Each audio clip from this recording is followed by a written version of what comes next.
Chief justice Peshawar high court का chief justice Pakistan को खत लिखा। सुप्रीम कोर्ट में जजों की तकर्रुरी में मनमानी, इम्तियाजी सलूक और जानिबदारी पर भारी दिल के साथ खत लिख रहा हूँ।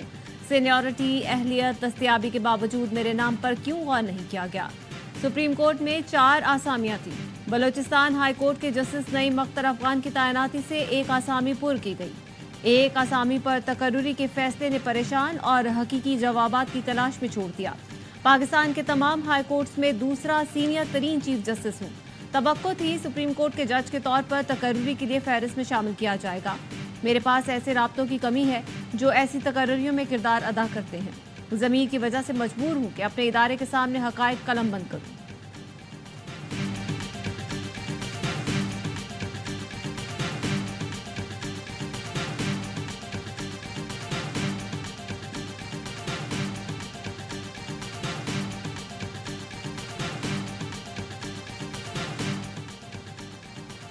सुप्रीम कोर्ट के जजेस को धमकी आमेज खत, मुकदमा थाना सिटी में दर्ज कर लिया गया। चीफ जस्टिस काजी फाइजीसा, जस्टिस अतर मिन्नुल्लाह, जस्टिस जमाल मंदोखेल, जस्टिस अमीनुद्दीन के नाम लिखे गए खतूत में मशकूक पाउडर और खतरे का निशान बना हुआ था।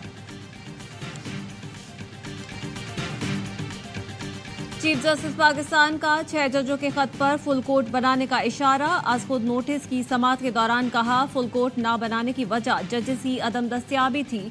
हो सकता है आइंदा समाअत पर फुल कोर्ट बैठे। आजाद अदलिया पर हमला हुआ तो सबसे पहले आगे मैं खड़ा हूंगा।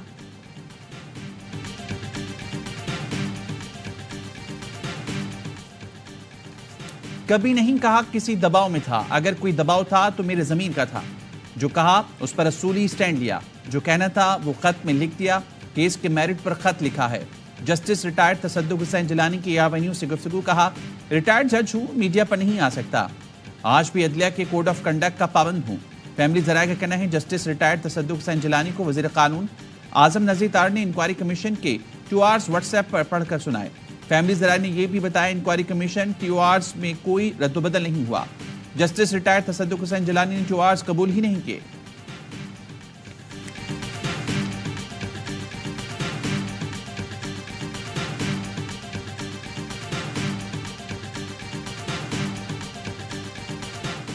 चीफ जस्टिस को फुल कोर्ट का मेंबर नहीं होना चाहिए, PTI का मुतालबा। तर्जुमान PTI रऊफ हसन का कहना है, चीफ जस्टिस का क्या काम था कि वो वजीर आजम से मिले। जजेस को मशकूक खत के मामले में हुकूमत मुलव्वस है ताकि सुप्रीम कोर्ट पर दबाव डाल सके। बानी PTI और बुशरा बीबी की जान को खतरा है।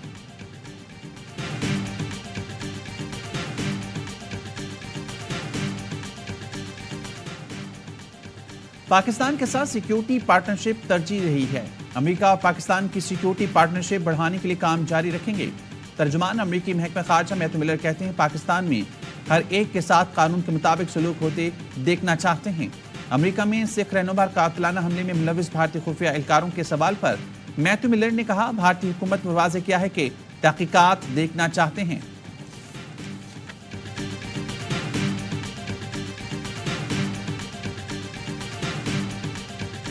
और सबसे बड़े गेम शो जीतो पाकिस्तान में कीमती इनामात की बरसात। एक और फैमिली पर हुई किस्मत मेहरबान। गेम शो में खुशकिस्मत खानदान ने जीता ए आबा लगुना DHA गुजरावाला में 82,50,000 रुपए मालियत का अपार्टमेंट। इससे पहले रमजानुल मुबारक में फैमिली ए आबा लगुना DHA सिटी कराची में 75 लाख रुपए मालियत का फ्लैट जीत चुकी है। सदर आसिफ अली जरदारी से chief of army staff general Syed Asim Munir की मुलाकात। सदर का ओहदा संभालने पर मुबारकबाद दी और नेक ख्वाहिशात का इजहार किया। सदर मुमलिकत का कौमी ताकत के जरिए दहशतगर्दी का भरपूर जवाब देने के कौमी अज़म का इजहार। सदर मुमलिकत का शोहदा और उनके खानदानों की कुर्बानियों को खराज तहसीन। कहा, शोहदा का खून हमेशा पाकिस्तानी कौम की इस्तकामत और ताकत की अलामत रहेगा।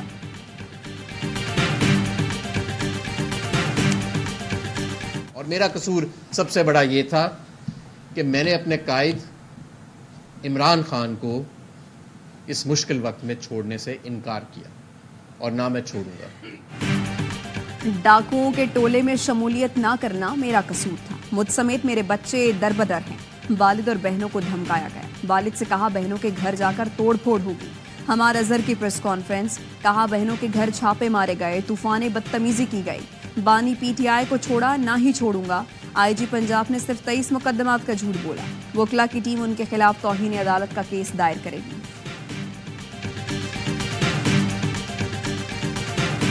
लोगों ने पाकिस्तान तहरीक इंसाफ के वर्कर से बत्ते निकाले हैं, पुलिस की वर्दी पहन के उनके घरों में डाके डाले हैं, अगवा किया है, टार्चर किया है। ये वो जराइम है जिसके हवाले से बानी चेयरमैन इमरान खान साहब ने एक कमेटी बनाई। पुलिस ने पीटीआई के कारकुनान के घरों पर छापे मारे, अगवा किया, वर्दी में उनसे भत्ता लिया। पीटीआई रहनुमा शेर अफजल मरवत कहते हैं बानी पीटीआई ने कमेटी बना दी है, तमाम थानों से रिकॉर्ड तलब किया जाएगा। जिस पुलिस अफसर ने गैर कानूनी काम और ज्यादती की है उनके खिलाफ कानूनी कार्रवाई होगी। हुकूमत हमारी जबकि आईजी और चीफ सेक्रेटरी उनका है। मरकज खैबर पख्तूनख्वा हुकूमत को चलने नहीं दे रहा। आईजी खैबर पख्तूनख्वा को जेल में होना चाहिए था।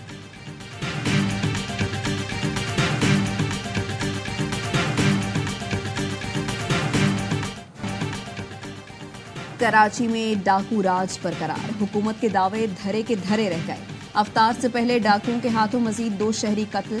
नॉर्थ कराची अंडा मोड़ पर मुजाहिमत पर फल फरोश जान से गया। मकतूल की शनाख्त 70 साला शजात के नाम से हुई। न्यू कराची में डाकुओं के हाथों एक शहरी जाँ बहक, 1 जख्मी। डाकुओं ने पकड़ने की कोशिश करने पर गोलियां चला दी। रमजान में डकैती मुजाहिमत पर जाँ बहक शहरियों की तादाद 12 हो गई। 3 माह में डकैतों के हाथों 52 शहरी जान से जा चुके। मलीर लियाकत मार्केट सरकारी स्कूल से बच्चा नींद बेहोशी की हालत में मिला। मुइज नामी बच्चा तशवीशनाक हालत में अस्पताल मुंतकिल।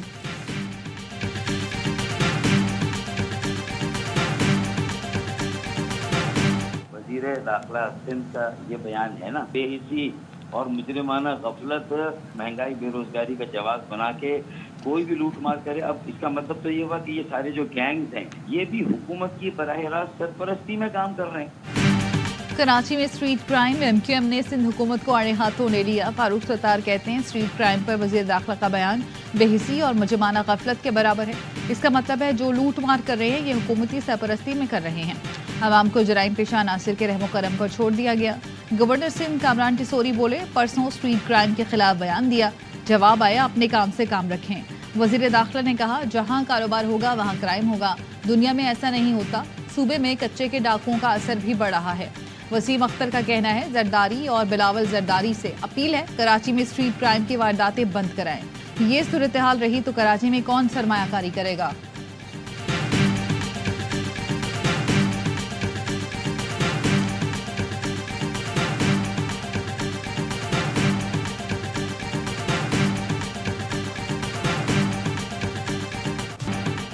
पीआईए का खसारा, वाजिबात और कर्जे होल्डिंग कंपनी को मुंतकिल। Balance sheet clear, Pakistan stock exchange को आगाह कर दिया गया।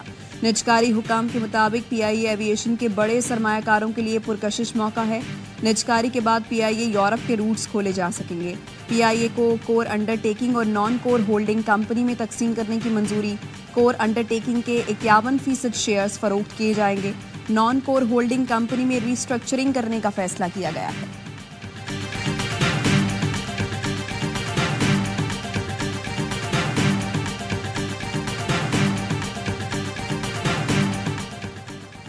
ईद उल फितर पर 4 तातीलात, वजीर आजम शहबाज शरीफ ने मंजूरी दे दी। 10 से 13 अप्रैल तक छुट्टियों की मंजूरी दी गई। एलामिया जारी कर दिया गया।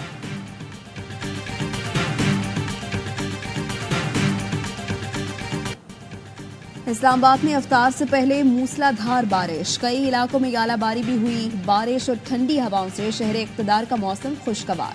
आइंदा 24 घंटे के दौरान जुड़वा शहरों समेत मुल्क के बालाई इलाकों में गरज चमक के साथ बारिश, जबकि पहाड़ों पर बर्फबारी का इम्कान।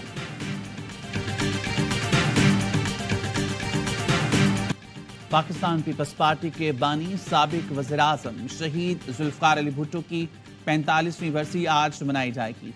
सदर आसिफ अली जरदारी ने अपने पैगाम में कहा भुट्टो का अदालती कत्ल असल पाकिस्तान की आज़ादी के खिलाफ साजिश थी। कायदे अवाम ने पाकिस्तान को दुनिया के बावकार ममालिक की सफ में शामिल किया। शहीद जुल्फ़िकार भुट्टो ने जंग से तबाहाल मुल्क की दोबारा तामीर की। कायदे अवाम ने अवाम को शऊर बोलने के लिए ज़बान और सर उठाकर जीने का ढंग सिखाया।